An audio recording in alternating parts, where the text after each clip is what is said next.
How can you get better at Bikram and Barkan Hot Yoga? You're coming all the time. You're working hard. You're sweating. After class, you take a shower, you feel amazing. And then you may say to yourself, how come I'm not getting any better? Wish I could. Let me help you with that. And by far, the last point is the most important point. So make sure you watch the video all the way to the end, because that may be the reason why you're not improving, why you're not getting better. So make sure you watch the video all the way to the end. First things first, and it has to do with the mental. It's a mind shift change. And I have the privilege of traveling all over the world, and I see this happen all the time. And especially if you're doing Bikram yoga, where the postures are always the same. In the Barkan world, we have two classes. The first half of each class is still always the same. And as a side note, I like doing postures on a regular basis. Like, you can't do standing hit knee once a week and expect to get better, because that's how you're able to measure results. But if you're doing the same postures all the time, like the Bikram flow and the Barkan flow, and Jivamukti has their own set flow, Ashtanga has their own set flow, we're not the only ones that do the same poses all the time. But if that's the case, I find that people get into this tunnel vision rut. They see the class as sort of a whole, and what I want you to do instead is break down each pose separately. Before we continue on, if you're new to the channel, please consider subscribing, hit the notification bell. Any questions or comments, put them down below. I'm happy to get back to you. For example, you don't want to just do the poses because the teacher's telling you to do it, and that's what's happening in the sequence. The first thing we do in Bikram and Barkan is the pranayama breathing, our standing deep breathing. We inhale through the nose, exhale through the mouth. We fill our lungs with this warm air, starting the warm-up process from the inside. And then you don't want to just forget the breathing. Once the deep breathing is over, you don't want to forget the breathing. It's the same placement of the breath you want to use throughout the whole class. I recently did a video on proper breathing and the placement of the breath. Watch that video after you watch this one. But now we move into the next pose. In the Bikram world, it's half moon. In the Barkan world, it's sun salutation. Even though Bikram does sun salutation in his advanced class, and it's really not an advanced warm-up, but it's a great warm-up. So now what? We're doing half moon, for example. We're going to go right and left, backwards. Those are the three parts of the half moon pose. Understanding we're opening the side body. We're beginning to stretch and move. We're getting the back bend happening, and in hot yoga, we exaggerate the back bends. We get that back bend motion happening, and then after half moon, we go right to the next pose, because it's a combination. Hands to feet, Padahastasana, to stretch the lower back, to stretch the legs. It's a great opening warm-up series. But you have that mental understanding and awareness of exactly what you're doing, not just because the teacher's telling you. Now, the second part of this equation is really listen to the cues. Listen to what the teacher is saying. Now, sometimes I know, not just in the Bikram world, the Barkan world, and many other styles of yoga, sometimes teachers can get into what I call a teacher voice, a presentation voice, where it's a repeated pattern of speech. But the more experienced teachers, the more aware teachers will break that pattern and really explain the cues in the bullet points. What Bikram calls the dialogue, we call the bullet points in the Barkan world, and listen to those words, listen to what they mean, and apply what they're saying in the moment. Because a lot of times students have a tendency to tune out the teacher, to tune out the words. They're again in that tunnel vision rut. We want to get out of that tunnel vision rut, start to get into the moment, what each posture does, and what is the teacher saying, and let's apply those words in that moment. Another reason why you may not be getting better, because you may not be coming enough. I've mentioned this many times on my video. 4 times a week, if you're really serious about getting better, should be minimum. And if you're really serious, 5 times a week is great. 6 is ideal. I love 6 if you're going to go Monday through Saturday, but take one day off. Take one day off to give the body a chance to rest, to give the body a chance to recover. Many Bikram schools do a 30-day challenge. I don't mind if you do a 30-day challenge, but just don't stick to it. Once the 30 days are over, then I would go back to that 5-6 days a week routine. Give your body a chance to rest. If you want to do 7 classes, do a double one day. But if you really want to see results, you want to see how you're going to improve fast, start coming more, get more consistent. Now you want to find an experienced teacher that can give you corrections. You don't want to just listen to somebody that's rambling off a script every single day the same way. Are they really looking and correcting? That's how we taught in the old days. Bikram, Emmy Cleaves, who was my advanced class teacher, all they did was correct. That's how I was raised. That's how I learned to teach. That's how I teach my teachers in the Barkan method. And by the way, if you're interested in becoming a Barkan method hot yoga teacher, I put links in the description below. We'd love to have you join the family. I encourage my teachers to correct, to get their students in that proper position, to get the students on track. Like the key that unlocks the door, the tumblers have to fit in just right to get the intended release. So make sure you're in the proper alignment and proper position.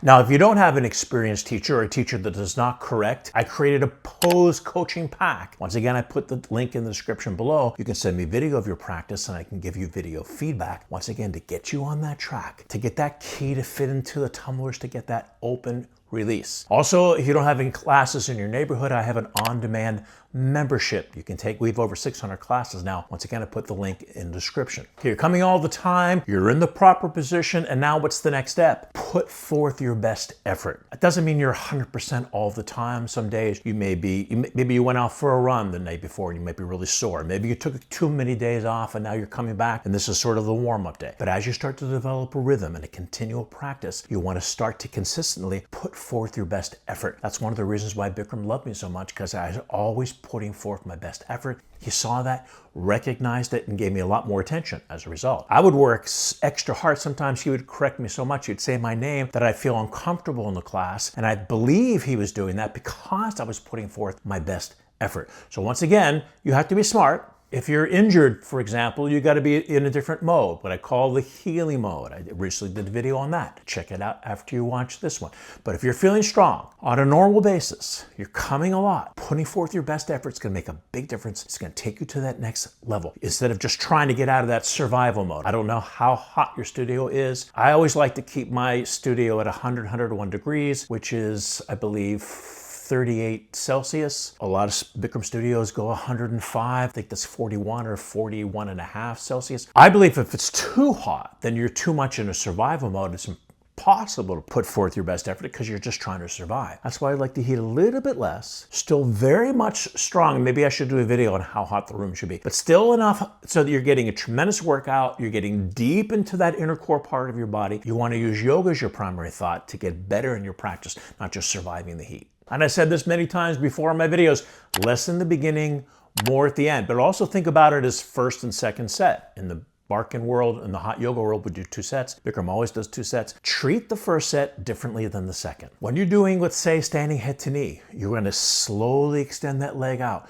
It's an awareness, the first set, it's an awareness set. You want to be more deliberate. It's an alignment set. Make sure you're properly positioned. How's my body doing today? I got to feel it out, see what's going on. Second set, you got this information. Now you want to apply that information and go further and deeper, unless, of course, you're in healing mode. That's a different story. But let's say you're not. You say you're in the physical fitness mode. Now you want to turn on your energy in the second set, putting forth your best effort, still less in the beginning, and let that energy increase. Those are the dynamics of the pose. Less in the beginning, and you're peaking at the end, putting forth your best effort. Second set should be entirely different, at least in your mind as well as your body, than the first set. Back in the old days when I was peaking in my practice, I wasn't able to straighten my leg in standing bow in the first set. It would be the end of the second set. And some days, I was doing multiple classes back then, a dip per day, I wouldn't be able to straighten my leg in the standing bow until the second set of the second class. I was in this warm-up mode, taking my time, less in the beginning, more at the end, peaking toward the end of the pose. Also, your body is very resistant in the beginning of the pose. You start out with, say, in half moon pose, your body is going to be tight and stiff. You start pushing it, it's going to be resistant to protect itself. Now, as you start moving further and deeper into the pose, now the body actually begins to fatigue, and as it fatigues, it releases, it relaxes, and now you can go further. So once again, less in the beginning, more at the end is super important, but also treat the first set differently than the second. It should not be the same practice. It should be deliberately different. Let the momentum build and explode into that second set. Now, as promised, the last and most important thing to understand is this equation, and maybe the most profound thing I'll ever say on my YouTube video, and that's this. It's great. Now I'm excited. Find your starting point in every pose, and everybody's different and every day is different. So you're going to find, that's why the first set's important, that sets up this equation. Find your starting point, wherever that may be, in that particular pose. And here's the important thing, big drum roll, Rochelle, without judgment. Don't make yourself wrong. If you wish you were doing more, you wish you were doing what that person's doing at that person, how come I can't get my leg to straighten out in the standing head to knee pose? That negative judgment literally ripples into your physiology and slows down your progress. That negative thought is no good. This is what is. Here we are in standing head to knee. I have a student that comes to my class all the time. Her name is Judy in the morning class. She can't straighten her leg in standing head to knee, but she's in an amazing position. She's in the perfect alignment, perfect pendulum swing to eventually straighten that leg out, and she stays there. And what's her next goal, which is the last part of the equation? To find the next inch. If you live outside of the United States, to find the next 2 centimeters. Where's that next inch? So you find your starting point without judgment. You find the next inch or the next 2 centimeters. I don't know how many centimeters are in an inch. And that's it. That's your tangible goal, because now your body can accept that and it will allow you in. And your body can say, 1 more inch is not that big of a deal. I can now respond to that thought. And now I will let you in and go to that next level. 10 inches. 15 inches, whatever that is, 30 centimeters is too much for the body to understand, and it will tighten up at the thought of it because it's too much. You're not going to be able to do it. That's also going to create a negative thought, a negative energy, and you're going to be stuck in purgatory forever. So let's put it all together. You're coming on a regular basis, and if you really want to get better, forget the 4-5 times a week. You're coming on a regular basis. You're putting forth your best effort. You're in the proper position and proper alignment. Now what? That's the best possible thing you can do to get better in this practice. If you're still not improving in a certain position, let's say in the hamstrings for standing head to knee, back bends for the standing bow or the half moon pose, whatever it may be, that's as far as you can go. And if you're just working on that next inch, that next 2 centimeters, that's it. Be happy with that goal, because now you're doing the best possible thing you can to get better in this practice. And the heat is going to make a big factor in helping you get deeper. And that's why we love hot yoga so much, because we're going to go a lot further in the position. We're going to feel so much better after the class. Put together these thoughts and it will change your practice. Guaranteed, it's going to take you to the next level and you will get better. So that's our episode for today. Thank you so much for watching. If you're new to the channel, please consider subscribing, hit the notification bell. Any questions or comments, put them down below. I'm happy to get back to you, and I'll see you at the next video. Bye, everyone.